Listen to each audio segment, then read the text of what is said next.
Coming up, traffic delays as construction on the Lone Tree Corridor project begins. Plus, a look at birdwatching, Flagstaff style. The news starts now.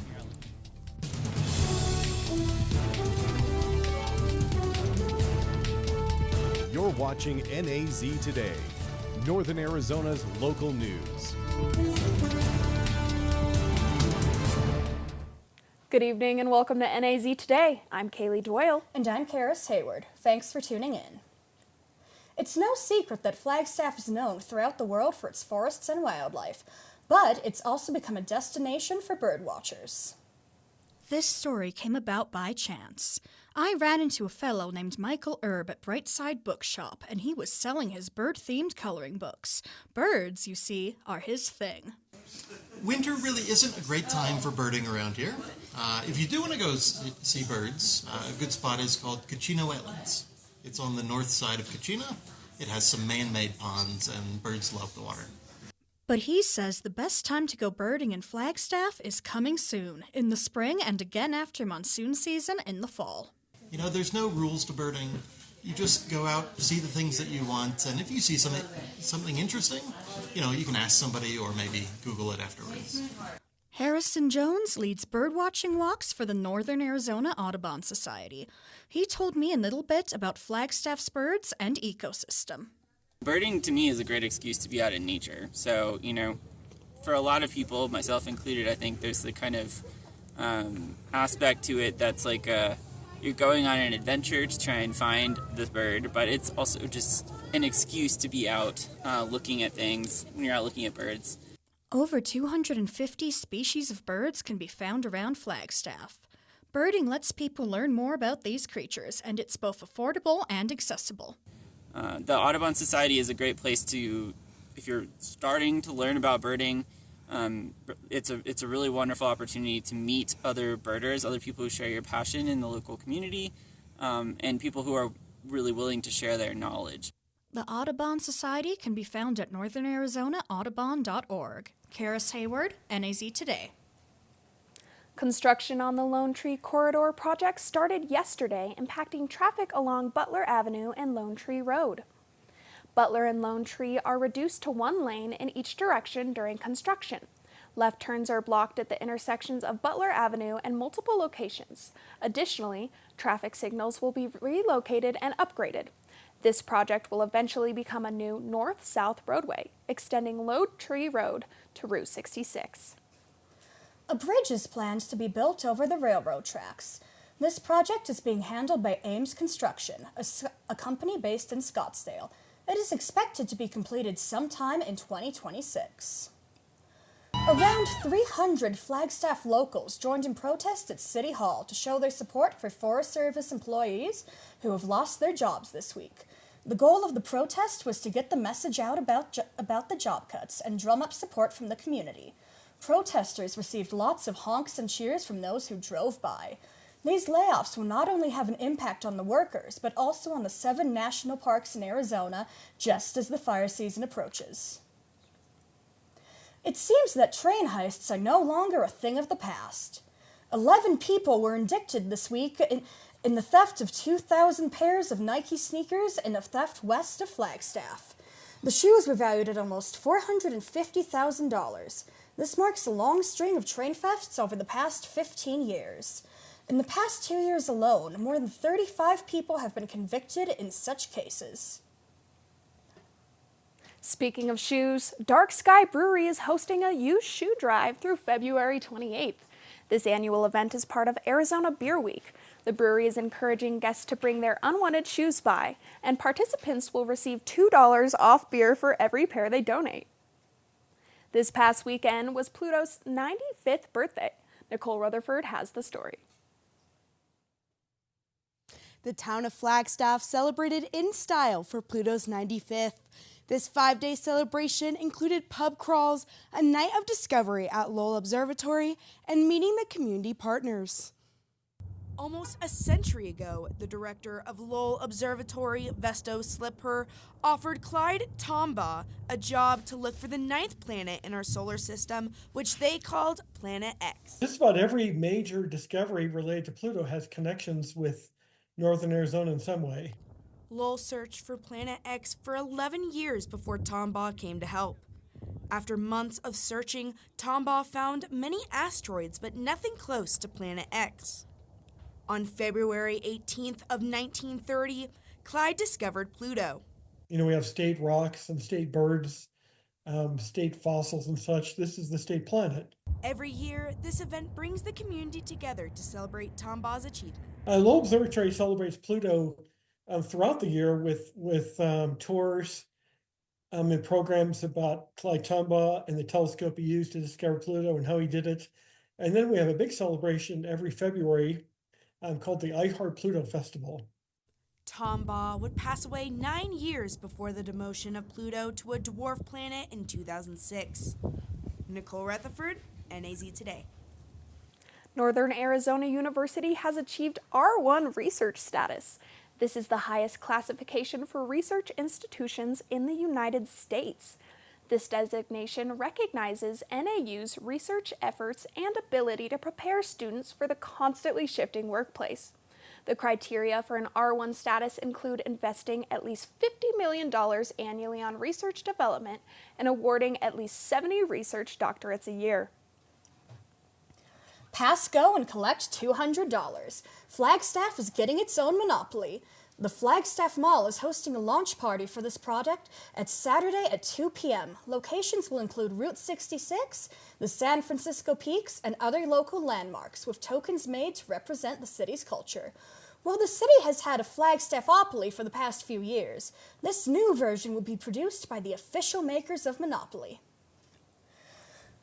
Cross Currents, a ceramics expedition in Beasley Gallery, showcases the recent creations of Jason Hess. The ceramics displayed combine two techniques and two different clay bodies. The title of Cross Currents relates to the crossover between technique and materials. NAZ Today's Riley Cakebush has the opportunity to talk to the creator of the exhibit. NAU ceramics professor Jason Hess returns from his sabbatical ready to share his newfound style with the public. All of the ceramic forms in the show are new and a cross between modern and traditional styles. So there's kind of a lot of like crossover, things are connected, but they're a little bit opposite. That's sort of how I came up with the title. The exhibition highlights the use and display of multiples. The pieces may look the same but are subtly different. It's my hope that the viewer would take from that, the subtle differences between these different things and kind of notice and appreciate them. The display can be viewed tomorrow or next Wednesday and Thursday from 10 to 4 in the Beasley Gallery. Riley Kickbush, NAZ Today. If you enjoy ceramics or art in general, this gallery is definitely worth checking out. The 2025 Arizona High School Ethics Bowl was held here on the NAU campus at the W.A. Franke Business College. That's right, it's a friendly competition where students discuss scenarios and faced questions on past events that happened in the real world. NAZ Today's Amelia Pyatt went to see what it's all about. Arizona high schoolers in this year's Ethics Bowl cover topics ranging from tourism, Olympics, and even world views on historical events, such as World War II. These are all situations where ethics are important. It's really important to think about ethical considerations before making a rush to judgment on something. And that's, like I said, not only in your profession, but in your personal life. It's throughout your entire lifetime that you're going to be confronted with these kinds of issues on a repeated basis. Ethics are a key in the real world, and these high schoolers are proving that we could all take some time and learn a little more. This event has been going on for the past 3 years. This is a nationwide event, and just last year, one of the teams that competed here at NAU won 4th place out of hundreds of teams. At least 2 people are dead after 2 small planes collided midair in Marana, Arizona, which is northwest of Tucson. Wednesday's collision at Marana Regional Airport involved a Cessna and a Landcare. The NTSB says 2 people were on board on each of the planes. People say 2 people did survive, but the conditions are unknown. According to the FAA, the airport is an uncontrolled field. That means it does not have an operating air traffic control tower. Coming up, no snow in Flagstaff, but in the Northeast. Stay with us. Now, Kaylee is right. We do not have any snow in this forecast upcoming in the next couple weeks, but we do have warmer temperatures this weekend. Stay tuned after the break for more. The black truck? Hey, Christina from accounting. Yeah, hi. Hey, I used to date a girl named Christina. Oh, really? Yeah, and then she dumped me for my best friend. You want to see some photos of them that I took? I don't. I thought we talked about this, buddy. Buzzing overshared again? Yeah. Yeah. I'm gonna call a car. That's a smart idea. So yeah, I know, that's why I did it. Hey, you're gonna get back to the top of the mountain. Does that mean I'm gonna get back with Christina? No. Oh. No. Sure, I look cute now, but when my owner lost his job, it was rough. I was living on the street, and one night, me and this Cocker Spaniel got into it so bad, I wound up looking like an ice cream cone. I cried a little bit, but thankfully I got rescued, so I'm running, I'm jumping, all back to my old self. And I'm ready to give unconditional love, even if you put a lampshade on my head.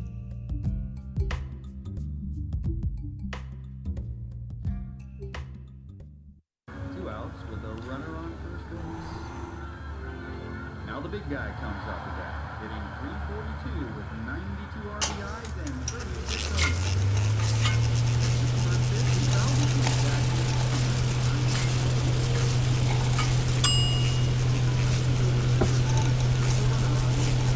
Chill raw and prepared foods promptly. 1 in 6 Americans will get sick from food poisoning this year. Keep your family safer. Check your steps at foodsafety.gov. Crack yellow.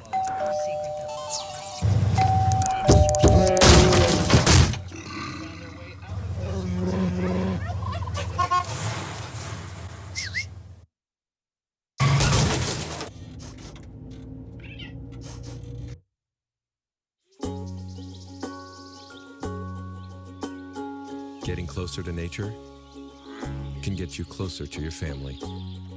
Go to discovertheforest.org. Welcome back. Dangerously cold conditions are expected to impact over 60 million Americans now through the weekend. For some, it all comes as their communities try to recover from deadly floods that washed through parts of the same region this past weekend. CNN's Laura Aguirre reports. We are experiencing a snowstorm on top of a flooding event. Flooding known to have killed around a dozen people in Kentucky last weekend. Now the state and region is enveloped in snow and frigid temperatures. We had one part of our state that received 8 inches of snow, western Kentucky getting a significant amount, some parts with 6 plus. The governor says at least 2 people appear to have died from hypothermia. Local outreach organizations are mobilizing to keep that death toll from rising. And we're all coordinating to try and cover as much geographic area as we can to make sure that people have enough supplies to keep them safe. Flooding is still a concern. Kentucky alone reports more than 1,000 rescues since the weekend. Temporary flood walls have been set up in some cities, like Louisville. Once this wall goes in place and once the pump stations go live, our teams will be running these pump stations until the Ohio River crest. A crest that's not expected until Friday. Yesterday, I declared a state of emergency across North Carolina. North Carolina, Arkansas, and Virginia all declaring emergencies to weather the snowstorm. Snow began in the mountains earlier this morning and will continue moving eastward throughout the afternoon and evening. By Friday, forecasters predict about 3/4 of the U.S. will experience below freezing temperatures, some places as much as 50 degrees below February averages. We get through this weekend, going into next week. It's going to get in the 40s at least, and that's going to feel balmy for most of us. I'm Laura Aguirre reporting.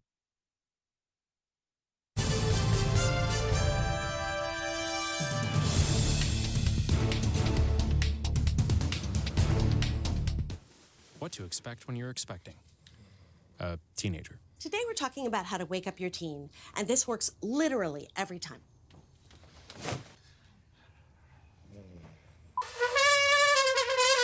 kisses. Good kisses. You heard how loud I heard. It wasn't you. It was the... Is that bacon? You don't have to know it all to be a perfect parent.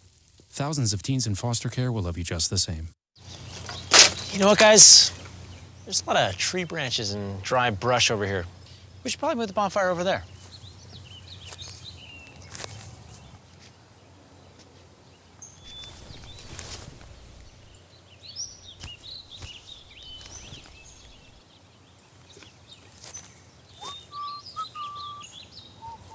I'm guessing Smokey liked that idea.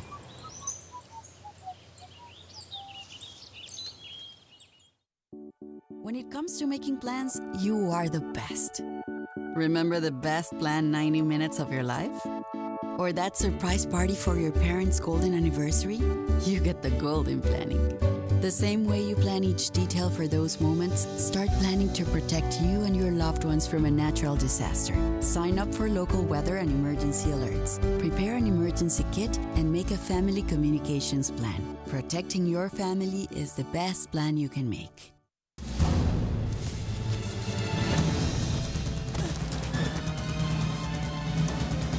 Even the mighty might not see it coming.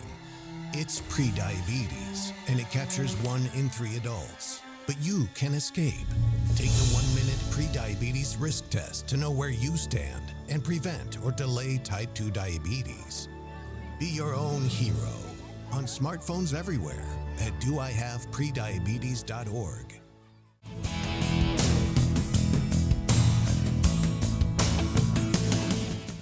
Welcome back to NAZ Today. My name is Michaela Richardson, and I will be your forecaster on this Wednesday evening. Now let's have a little bit of fun with our weather.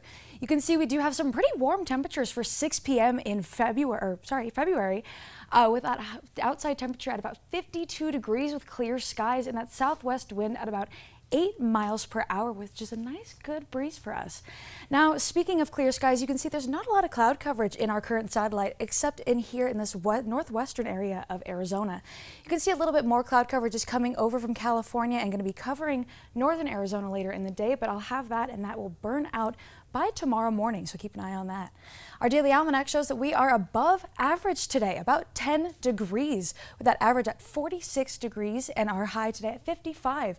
Now our average low is about 20 degrees and we are above that by 5 degrees with that low of 25 degrees.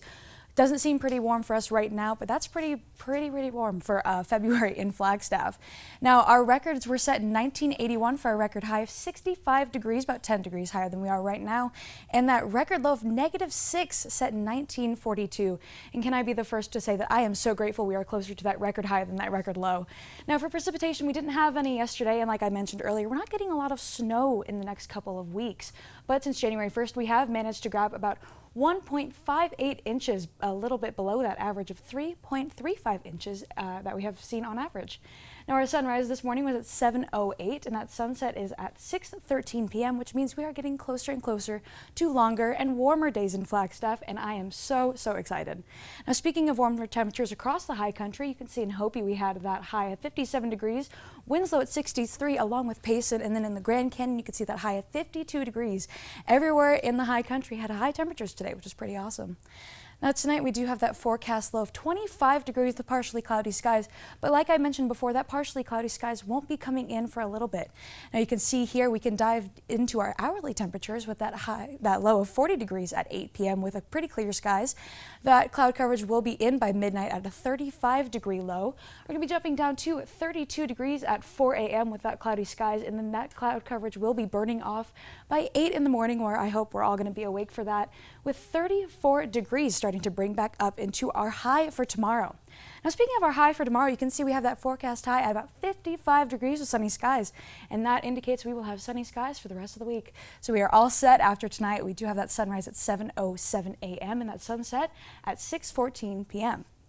Now, again, looking at those forecast temperatures for tomorrow, you can see that we're still going to be even warmer than we were today, with that high of 79 in Phoenix and a low of 49. Sedona, you're seeing that high of 66 and a low of 38. Now, 38 as that low was usually our high around this time, so you can see we're seeing a lot of above average temperatures, but not yet record breaking.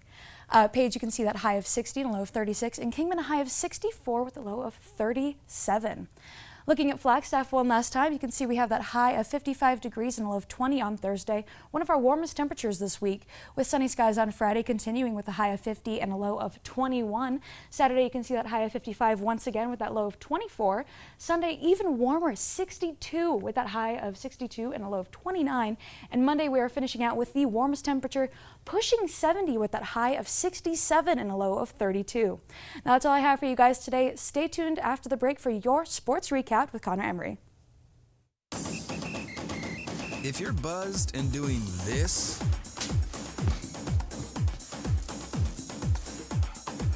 to make yourself feel okay to drive, ZWX.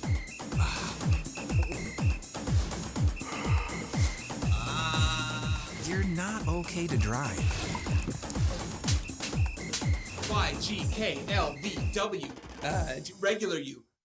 Fast-paced family life in need of a slowdown? Hello, I'm Dr. Spruce. Did you know all those green shapes on maps are parks and forests? It's true. Visit discovertheforest.org and plan to visit a park or forest near you, instead of just wondering what it would have been like. While the word forest might make you think of distant lands from far, far away, please note parks and forests are closer than you think, which means things like beautiful scenery, fresh air, and family time are also closer than you think.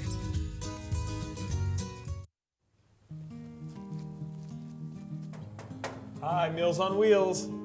I'm Marco. I'm a college student, and I volunteer as a driver for Meals on Wheels.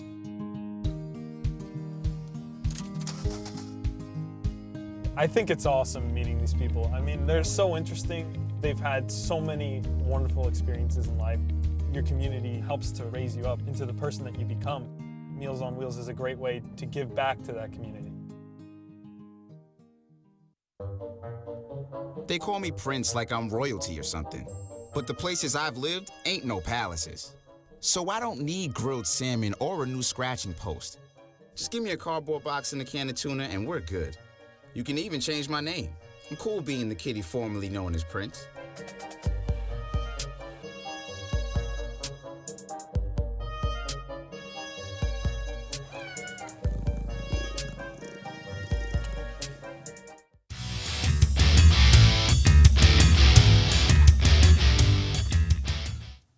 Welcome back. My name is Connor Emery, and I'll be your sports reporter for the night.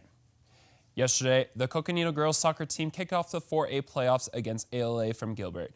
It came down to the wire as there was a last-second goal in the final minutes, creating a memorable game for the Panthers. The Coconino girls soccer team hosted its first playoff match in program history as they took on another Eagles team from Gilbert. Right away, it was a physical match as it went back and forth. ALA got the first goal almost midway the first half. The Panthers responded a couple minutes later, scoring 2 goals from Sailor Smith and Saffron McDowell to end the first half, leading 2-1. Head coach Isaiah Vale said his team kept pushing forward despite the many challenges and mistakes they had. The girls have, they've always been doing this, or they've been doing this all year. We started this out a bit ago with the attitude of hard work, of resiliency, about just continuing to play the way that we wanted to play. ALA tied it up within the first minute of the second half. From there, it remained 2-2 as the Panthers had many open shots within the 18 but could not pull through. Then, Sydney Garcia scored a last-minute goal with 3 minutes left on the clock to help the Panthers advance with a 3-2 win. Garcia described it was an emotional game and almost let anger get the best of her. It feels really good. I'm kind of feeling hurt right now because of the amount of times I fell on the ground, but it feels really good to win that game, and just a lot of anger through me right now, but it feels really good. While it wasn't a convincing win, Veal believes his team can regroup for the quarterfinals this Saturday.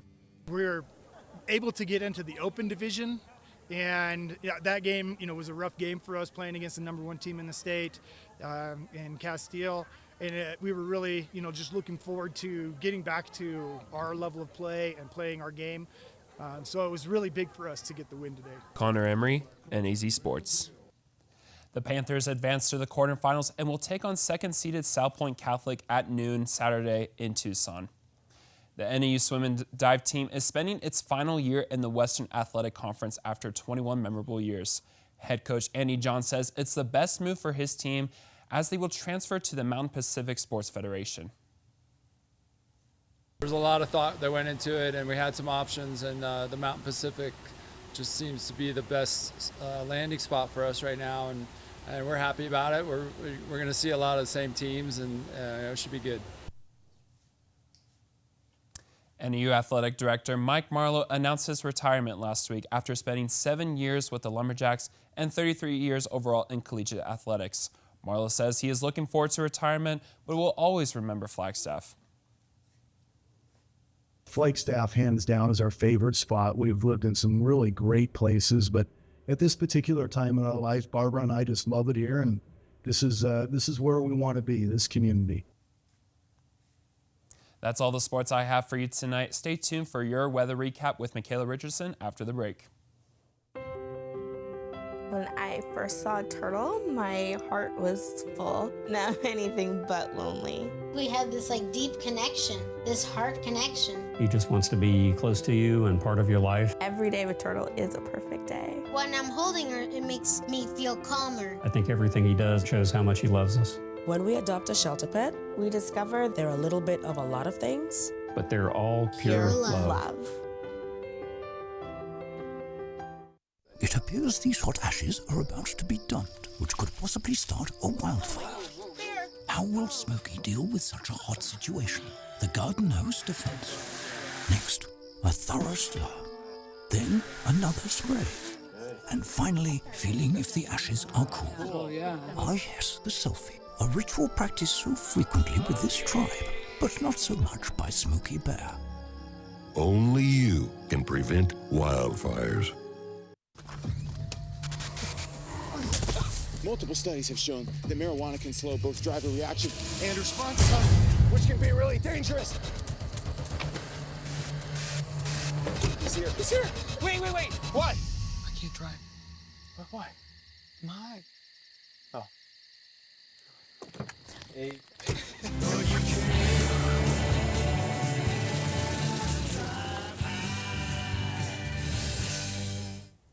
Now, like I said, sunny skies and above average temperatures for the next couple of days. 55 on Thursday and Saturday, 50 on Friday, and then we jump into the 60s on Sunday and hit almost 70 on Monday with that high of 67 degrees and a low of 32. Thanks, Michaela. I'm excited to see it heat up a little more around here. Yeah, and it should be the perfect weather to walk around downtown and check out all of the coffee places that are doing the Pour the Love event this month. All month long, local coffee shops will be serving Valentine's-themed beverages with every beverage purchased. A portion will be donated to the Downtown Flagstaff Foundation to support the community. That sounds so fun. I've got to check this out. Well, that's all we've got for you tonight. Make sure to stay updated on our socials at NAZ Today, and we will see you next week. Good night.